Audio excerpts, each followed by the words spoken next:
Hey everybody, my name is Angie Murenga. You're watching Just Angie. We've been on the most amazing series, engaging conversations, light bulb moments, mindset shift. Everything has happened in this series, and it's on parent-led education. And I've been having an amazing conversation with Anita, Makau, and this is the sixth and the final part of this series. So enjoy. In case you missed it, start at part 1 and enjoy this amazing, I feel like gut-wrenching conversations.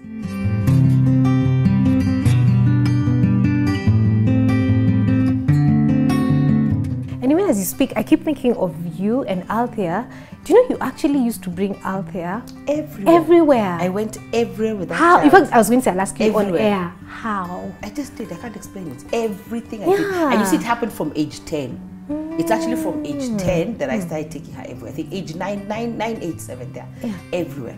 And it just happened naturally. And it's so amazing because she's also very independent despite that. She's able to interact with people who are much older than her. She's able to have conversations with them because she was always around. And then she was an only child. So there was no one else to engage in. We have to engage us guys. So I don't know. It just happened, and I'm so glad that it happened. I'm so glad that I was able to spend so much time with her because you see now she's out there, her and the world, they're moving. It's true. And it's important but at least I have those memories. I have that time. Yeah. She'll come back home once in a while and give me a snippet of that life. But I think it was so important because I felt like I poured myself into her. Yeah. And you see, she'll do things. Sometimes she doesn't want me to know, but somebody will say something, or maybe I'd still will go and visit. Hey, come and tell me, Althea is you. Althea has become you. And Althea does not want to hear that. You don't want to become our children, our mothers. We're like, I will never be like my mother. Yeah, you will be. So there's a lot of her DNA, some that is because I poured out into her. Yeah. And one of the things that she likes making a statement, which I like, as you can see, my mother is a very strong woman. I'm an extremely strong woman. Yeah. Althea is an extremely. So she also comes from a lineage of extremely strong women. Yeah. And I think it's important to identify. Even her dad's mom, very strong women, very strong and able to move in that direction, which is good. Yeah. Because I think strength, sometimes when I see, I don't want to say it's weak, when I see people sometimes going through life, I have compassion, but I think there's also another strength that sometimes you need. You're the one who said that sometimes you have to wake up that strength that you don't even know where it is, but it's somewhere within you to move you forward. Because I think what makes people sometimes defeated by life is that they've lost the strength to move. You've lost the strength to live. You've lost the strength to fight. You've lost the strength to try one more day. And I think that's a scary place. And that's the place where even you said you have to draw from a strength that you don't even know is there. From the depths of you. You've got to get up and move on. And sometimes when I look at life, I don't know, I'm always trying to be careful, but sometimes I'll just say what I need to say sometimes. It's like somebody maybe, I don't know, you just didn't make something of your life because you've just given up. You gave up. It's not like, the Bible says, I think time and chance happen to everyone. Possibilities, we're all given time, we're all given a chance. When I think of even people who have overcome seemingly insurmountable obstacles, like the first person that comes to mind is Joyce Man. If something that happened to somebody else, maybe that's it. You give up, you lay down and you die. But this woman got up. Yeah. And now not only did she get up, but she's using her gift to impact the world and to bring change. Yes. So what makes one person do that and another person not do the same? Not do the same. Yeah. Life has happened to people, but you've got to overcome those obstacles. It's like even the other day, I don't know why it comes to mind, so I'll just share it. When Donnie McClellan was here, and he'd had the accident, and then everybody was like, it was 2 or 3 days before, and he was like, everyone thought he's not coming, and he even sent a video and said, I'm on my way. Hey, I knew that man. Then he comes to the actual concert, then the lights go off for 30, not for 2 minutes, 30 minutes. I love him. He shook us the stage and we start a worship service. He's like, the devil is not going to get me, no way. Yeah. And I hear, I'm not 100% sure, but I heard that even his doctor said you can't travel. And I like the explanation. And the doctor said, and the doctor said you can go in another month and give a month. And then I hear he said that the anointing will not be there. I like people who understand time and season. He told them that anointing will not be there for that time. The assignment that God has given me is for now. Wow. So, kama kuna accident ama hakuna. Understanding Kenya, the times here and we the are. seasons. And then on the stage, then when you're there again, lights go. Oh. Down off the stage, 30 minutes of another worship and walking through the crowd. Wow. My goodness. I was like, I love that some people get it. Wow. Somebody else will take that whole situation and it will be something different. They could have left after the light and said, no, in fact, God is confirming. As a matter of fact, now, it is a mistake. Yes, I should not have come. Then they go. We create stories. Yeah. Now, for sure, that is a sign from the heaven. Yes. The lights pop, they're gone. Yeah. And then on top of that, he had an accident due 2 days before. I mean, but he's a person, actually, the story I was trying to say is, he's a person who's been through so much drama. Yeah. If you look at his life story, he's been through so much drama that you wonder, even when he sang that song, you fall down and you get up again. What we're trying to say, and I think what I'm trying to say is, you have to find the strength to get up. Yeah. You can't just lay down. Yeah. You've got to get at life and say, no, you will not stop me. And I even like somebody who wrote during the coordinated attack on Kenya, who said, I can't wait for that, for Riverside Drive to open up because I'm going to shop there and eat there. Yes, that's it. That was such a powerful statement because even me, to get into Westgate took me long. Hey, I was like, I think even the memories, I was just like, I can't. But you see, how do you beat the devil at his own game? He tries to stop you from doing something, you say, I'm going right back there. Wow. That's why even if you fall off a horse, they say you have to get up on it. It's true. And then even those divers, you know those divers? Yes. Me, those days I can't watch them. You know the dive, then that he hit his head on the diving board, guy. And the sound, you know, guys. Yeah, you have to get back on the diving board and dive fast. We take you to hospital fast, dive again. Because that's it. You always have to, we can't let fear stop us from doing things. Yes, and back to now, back to parent-led education. Yes. Is parents have to take their place. And there's a reason why God is making you a parent. And if you have the capacity, and even maybe you don't have, but just if you feel that anything we've spoken here is speaking to you, take that bull by the horns and let's educate our children. Let's educate our children. If we're going to homeschool, if you're not going to homeschool, there's still another option. Be involved. Yes. And you see, that's another thing. One day, Reverend Linda, is she Adolwa now? Yes. Told us, Kenyans, when something happens, we move away. Like now, if it's a school, let's say, so we go to about education. So it's a bad school, so we just pick our kids and we move them to another school. That story has to stop. Please, can we can we get together? There must be a teachers organization. Can we get together and fix what the issue is in that school, rather than just trying to move the problem, or just because you can, you just move it. We have solved nothing. Yes. I think this is a year where we have to become solution providers. It's true. Bring a solution. Let's get our heads together. And then also, some of these children, because maybe they're very high-end schools, you guys are all CEOs, do you want all the whippersnappers? Hey, please, if you're impacting the marketplace, make an impact in that school. Wow. Change something. Wow, that is deep, Pastor Angie. Change something. How can you all be these CEOs, high flyers with all your big cars and everything? You can't just impact the school, sit down together, put your heads around the situation and make the difference? No. You've got to do something. I think that's the whole idea of this parent-led education thing. And even having parent-led children. Lead your children. Yes. Stop giving that responsibility to somebody else. Stop giving that responsibility to somebody else. Lead your children. Give your children your DNA, your values. We don't even know why you value what you value. Who are you? Tell your children who you are. You know? We always used to like that funny story of all parents were number one. So you will wonder who was number two. And there's no such thing, you know. Be truthful about who you are, what you struggle with. Sometimes I tell Althea, people say I tell her too much. But I tell her because I want her to understand the why. So when mom says don't do this, she'll even ask me, but you did, mom. Yes. Now, when I did, these were the results, the consequences. But I don't want you to go through that. There's no need of you to go through this because I don't want you to go through that road. So that's why I tell you my life. That's why I don't want there to be secrets. And there were things that were age appropriate, yes? But let's just tell the truth, please, so that it helps the child. And then you put your value in somebody, you put your life in somebody. And the statement that God has been telling me a lot is leave your legacy in people.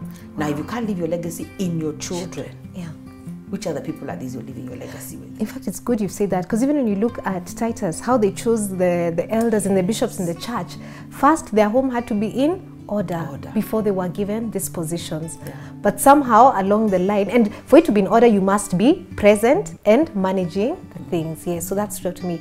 And I think when you spoke about Althea, what has stood out is that now she's 24 and she's independent. I think another thing parents fear is if you spend time with your child, they fear that the child will become too dependent and will not be able to have wings and fly. Oh my goodness, no. Imagine they're flying. In fact, even at 4 years, I have to hold them, rear them in. Yes, to sit and do, because it's in them. I think the natural thing to be independent and fly is there. So we shouldn't be so fearful. But also you find even as you're homeschooling is that it goes reducing. By the time they're getting older, they do a lot of self-work. Oh. Yes, yes. Good. So it's not very, as you're sitting there with a pen all through, you're teaching them to learn. So honestly, there are things they begin to do by themselves.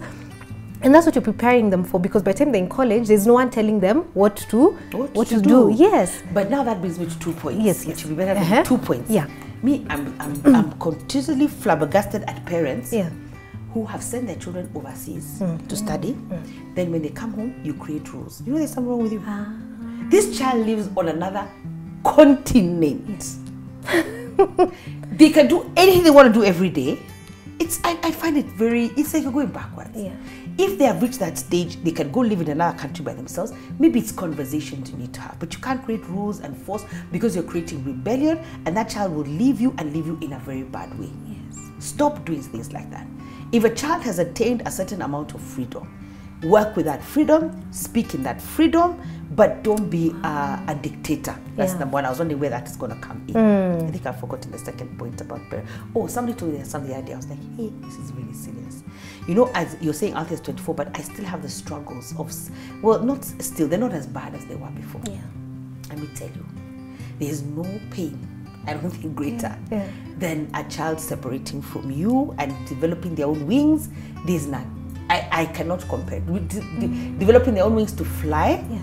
But every time I try to have a pity party about it, first the Lord will say, didn't you do that to your mom? I said, even worse. I'm doing better. Thank you for mercy. Because me, I left my mom and I was like, bye, see ya, I'm off. Yes. The world is waiting for me and I'm gone. Yeah. But there's no, I just want us to be conscious of it, because there's nothing, I have to continue. There's nothing as sad as that.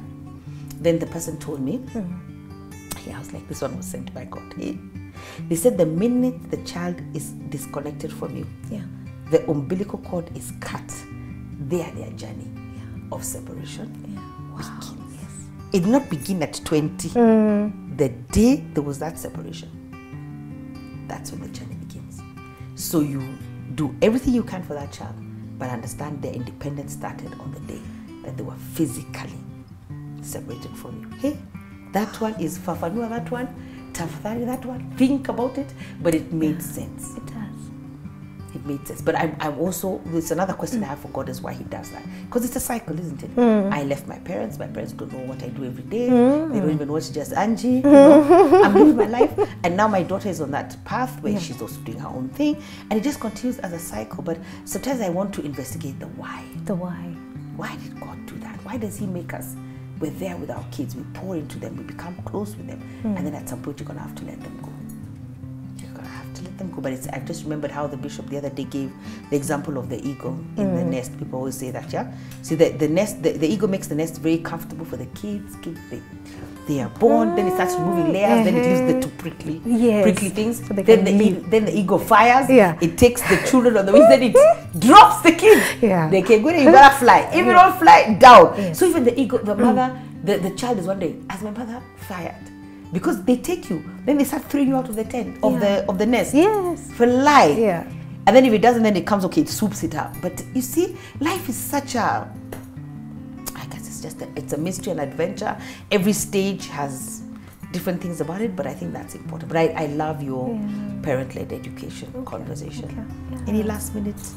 Any last remarks? I think for me, what I'd say is for those who are homeschooling, for the parents, and many times it ends up being the mother who may carry more of a burden, but more and more we're seeing even more fathers who are maybe the primary instructors, but it's good when they work together. Yes, because now what happens is it's very easy to start getting burnt out, and that's something, because remember, for you as a parent, you have all these different roles. So you're trying to also be a teacher, you're still the mother, and you must constantly remember that don't forget to be the mother or the father as you put on the teacher hat or whatever other hat. And to avoid getting burnt out is structure and put in time for yourself, because that's a very key thing. And even when you're saying work, I think that's where now work comes in, because work is something that gives you significance as a person and is, that thing that is you. I get, so it's good. We're seeing more and more homeschoolers who are actually carrying on some form of business. Yes, I know quite a number who are still doing that, but now very part-time, or we have many who also have like maybe oils and making the house and selling, so family businesses. So this is also good because it's a thing you can do for yourself, but then also go out, rest, do things for you, and remain connected to God. Wow. So carve out a niche in that time. Yes. In that structure and system where it's for you. Yeah. Because if you don't, you need it. You'll burn out. Yes, you'll burn out. But then the key thing is, remember, remain connected to God. Honestly, when you don't, you lose your focus, and it's very easy, that thing was saying, to start comparing. You can start making it an idol, getting significance from it. And this is for everyone, any parent. Because when you don't, I think parenting is one of the hardest journeys, because there's no manual. You're telling me? Yeah. There's no manual, and there's constant reminder of, can I say, your failures and successes for everyone to see. Constant reminder of your failures and successes. Yeah. They are actually always before you. Yeah. Always. But now the problem is when we focus on those, we end up looking at what the world is saying, and then we forget this child. Because they see, and many times when a failure happens, they see how we react, and they realize that to us, how we look is more important than their hearts. So always remembering it's about the heart of the child. This is a person that we are trying to nurture their purpose, see the gifts and the talents God has put in them, and to make them a productive member of society. I think that's a key thing. We remember that we're doing all this so that we throw them out of the nest. Into the society. Yeah. That's a good place for me to end. Wow. Yeah. I hope you've been impacted. I'm sure Anita, maybe they want to get in touch with you.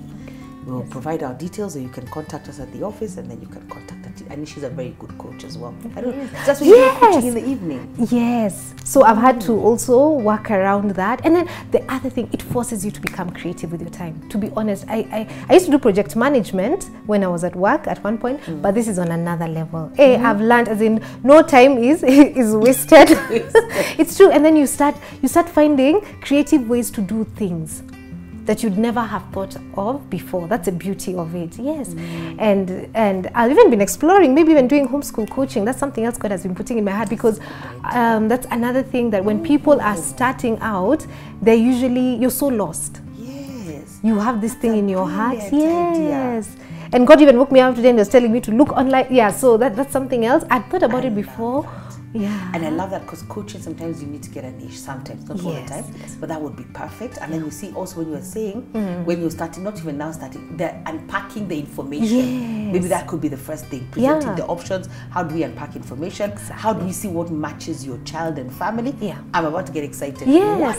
And then another thing is, many times we know what we want to do, but it's all these many ideas. So what a coach will do is, I'll come and we'll just sit, and then we just break it down so that it's achievable, And we've seen parents even transition out of school with a plan, knowing that there are people who knew, yes, by next year our children will be out and back home. And for them, they planned it. So even walking that journey, and what you need to do as you're planning, because just don't pull them out, then you all look at each other. Have a plan, because it needs you to be intentional, and you need to plan. Wow. Yeah. Homeschool coaching. You want to do homeschool coaching?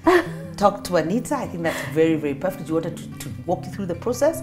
I think that's amazing as well. That's beautiful. I think that's a niche market that you have found for yourself. That's amazing. It's scary. Wow, it is scary, but it is good. Yes. Everything God asks us to do is scary, but that's nice, Anita. Yeah. And well done. You've done a really good job. Thank you for Makau and your 2 amazing sons, and the fellowship and community that I hear that you have around homeschooling. Yes. It's just really, really amazing. Yeah. Wow. Oh, and that's another thing. When you need community. To be honest, that's something I can't say enough. You need community, and community is not only now the other homeschoolers you meet, and that's important because your kids get other moms and other dads, and you feel like it's a village. You know, another mother will see your child doing something, they won't just walk off. They'll be reprimanded. You'll find them in a naughty corner somewhere, and it's just beautiful to see that you can all work together.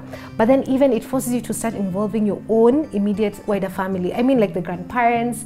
It's good. I'm still waiting for my grandparent to teach a few courses. You know, there's a time I told my mother, you did agriculture, teach these children to grow things, you know. So just to start seeing around you what are the resources we can, because you cannot be everything to this child, honestly. And many homeschoolers also do tutors. That's another information. Yes. Oh, they do? Yeah. And like, you may not be there are those who do for everything, but there are others who even for different subjects. Like, I have a chess teacher, music teacher, swimming instructor. So they go out and have different tutors so that you're not the only person speaking to this child. And for even as they get older, parents get in maybe for like chemistry or physics, for different subjects you can call in someone to do it. But even just looking around you, what can your sister teach your child? I'd look and say, okay, go with Pastor Angie for a meeting. You know, my grandmother cannot wait. Their grandmother can't wait to travel with them abroad, and I'm so excited at that. I'm like, yes, go with them, and they see what it means to go out there and evangelize. You know, that's a beauty. It's like a blank slate, and let's explore the world together. That's powerful. Wow, that's amazing. I have nothing to add. God bless you. I really hope you've enjoyed this. Bye.